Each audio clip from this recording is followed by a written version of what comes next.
That is horrific. Oh my gosh. I get a lot of suggestions from you out there of accessories you want me to try, you want my opinion on, you like, or sometimes just really weird ones. And some of you even go as far as sending me those accessories that you've tried. So I have one accessory here that I bought, one accessory here that one of you sent me. This will probably be some of the weirdest Quest accessories. Oh, and of course you taped it up really good for me, didn't you? One piece of tape and packaging is all it needs, people.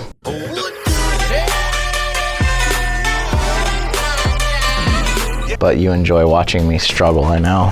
Round two. Gosh, I just ended up ripping the box anyways. One open air facial interface. The idea behind this is that this is going to have the least possible contact on you, and it looks like a winner right out the gate. Even the part where the Velcro is attached behind the pad is all bubbled and warped. Yeah, this thing's off to a great start here. I'm gonna try to make it right before we first feel it. So the idea is it's kind of like those other facial interfaces that let you see out the sides, but it touches as little of your face as possible, which generally is a bad idea because like, look how far these things stick in too. Like, that just looks like a terrible, terrible plan. They do give you an alternate pad in case you don't want pleather on your forehead, but you still don't have a choice on the sides. And our other one to round out our weird accessories today, we've got the weirdest ever set of grips I've seen, because in and of themselves, they are barely even a set of grips if we can call them that. One piece of silicone that goes around your grip button, and I'm sure it's not gonna slip at all and mess up your grip button, and then gives you this weird like rivet style thing to hang on to. What you're used to with controller grips with me is I like a hand strap because then if you throw something in VR, you can like kind of simulate a real throw and open your hands without throwing your controller across the room. This one is going to hold you like this, and then I guess you can still kind of get the same thing, but just with that. Interesting. Let's start with the grips because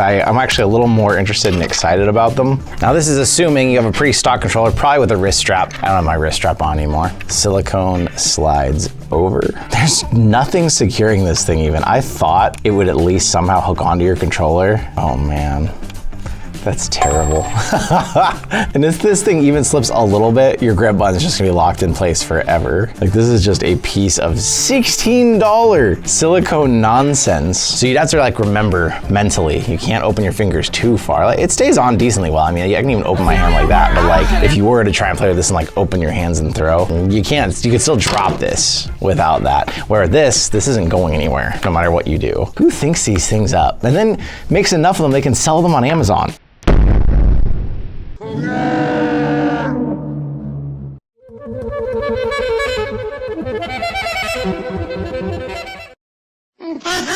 Aside from the obvious, I mean, it has a tiny bit of silicone, but it doesn't feel good against your hand. You have these hard edges. If this was built into a full silicone grip and this was an extra feature on it, I'd say maybe, but no, just as it stands, that is a terrible plan. An interesting thing though, is I could put these on even with a set of grips on and still use them because they're not really, they're not designed to be their own thing. They can work with any grips that don't cover up your controllers, or they would work fine with any sort of controller battery door, although they'll block, obviously, if you have prongs that these need to, like this one. If you have prongs this needs to sit in to charge, they're obviously gonna block that up. But just for the sake of argument and to be thorough here, even with a set of grips, just to see what it's like. So it just doesn't enhance in any way. I have wide hands. A lot of times I have to get like large or extra large gloves if I go gloves stuff. And even then, there's still quite a bit of play. If this came down a little bit closer, maybe it would just give you a little bit more of a stable feeling, but there's just, these add nothing to the controller except useless nonsense silicone.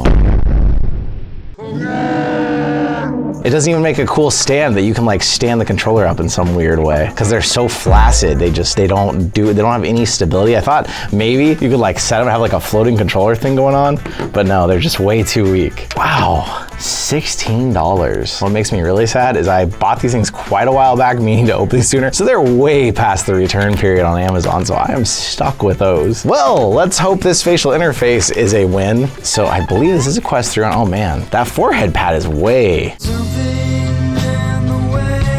Way bigger than I thought it was gonna be though. It's gonna get in the way if you have a Halo head strap. Like, it is not intended for this kind of head strap at all. It's really meant for like a stock strap. Oh no, oh no. If you think right now, when I have my Quest, it does not give me enough pressure on my cheekbones. It doesn't feel awkward enough on my face. It doesn't feel as horrible as I'd like it to. Or maybe you have a friend who thinks they're gonna like VR and you're like, if this person likes VR, they're gonna be at my house every day. They're gonna always wanna play their heads, they're always gonna be begging. I wanna convince them they hate VR. Get this facial interface. I don't wanna play with you anymore.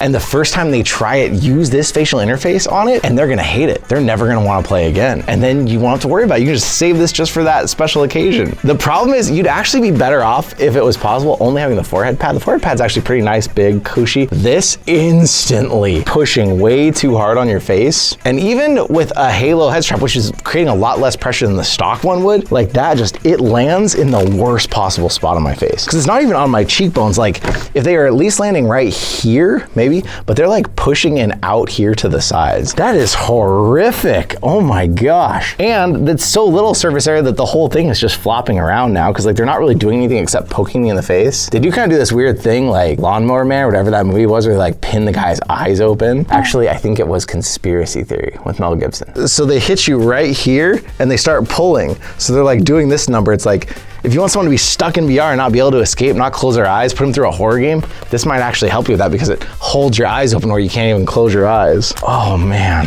that is just the worst. What are companies thinking now, man? They just like throw stuff out there, and the fact that it makes it all the way to Amazon means they must have like produced enough of them to actually sell these. That is wild. 2 swings, 2 misses, 2 strikes. Terrible, extra terrible. At least these are cheap. I don't know how much that facial interface is. Stand by. $30, 1 5-star review on Amazon so far. Don't you worry. What does it say? Surprisingly comfortable, easy to attach, decreases fatigue and skin irritation. It may decrease skin irritation because it's touching so little of your skin that it can't do much, but it's gonna hurt worse. There's no way. Unless you have like the perfectly shaped face for that to somehow be okay, it's gonna be worse. With this facial interface, the pressure is put almost directly on the cheekbones, and the padding is just right so it is not intrusive. At least in the 15 to 20 minute stint for testing. Bro, I had it on for 15 to 20 seconds and I can tell you that's terrible. Yeah, you gotta do more than 20 minutes with that thing if you're really hoping it's gonna be right. You can put a facial interface on and in seconds know it's wrong. But you can think it's right for an hour or two, you gotta do the long play session. This is horrible. But if it's bad, you know it quick, and this is bad. I like find myself trying to push them in under my eyes where my bones are a little bit, like, but they don't move. But if I could put them there, I'd be like, it's okay. Wow, that is so bad. Since we're here and this is already turning into a compilation of the weirdest Quest accessories, these ones may not necessarily be bad, but I thought, you know what, I haven't actually had these out on camera yet and played with them. We reviewed an old set of the AMVR boxing gloves back in the day, and I actually said they were like decent boxing gloves, the way you held it. These are kind of another iteration of that, but these are by Deadeye, whose golf club I did like. But the weird thing here, again, everyone who's tried to make a good boxing glove for VR to like either 1, just give you that real feel that you're boxing, or 2, there has been some games that have like paired up an actual apparatus that you punch in real life while having a headset on in mixed reality. There is sometimes a reason for them, and with something like that where you're actually punching, it would be good to have a wrist brace, padding, something that's not gonna hurt your hand. So the idea with these ones, it's a boxing glove, but it has a slot, which I believe early reviews cited the biggest problem. Obviously, if it's a game that you need your grip button, that's negated right there, because the grip button does that. And if you actually like need your trigger to navigate, because it's like stabilizing my wrist so much, even trying to like get to my thumbstick. These are an early version. I hope Deadeye isn't actually selling these. I hope that these are like an early version they're figuring out. But like the idea is then you can do your boxing game, you know, and practice your punches with what feels like real boxing gloves. So how about the top 3 weirdest Quest 3 accessories that we could find? We got the weirdest, most useless, ugliest grips, if you can even call them that. The most uncomfortable facial interface I think I've ever felt. And now, just to round out the video, we got these weird boxing gloves that serve some sort of purpose, but they definitely feel like these are an early prototype and not the final design that you're going for here. Have you found anything weirder? Have you tried it? Do you want me to try it? Drop it down in the comments, let me know what it is, where to find it, and maybe we'll just make some weird accessory testing videos for fun for a minute, because it's been a minute since we've gotten in and done the really weird crap. 3 strikes and you're out. But thank you for being here with me today, and I'll see you in another reality.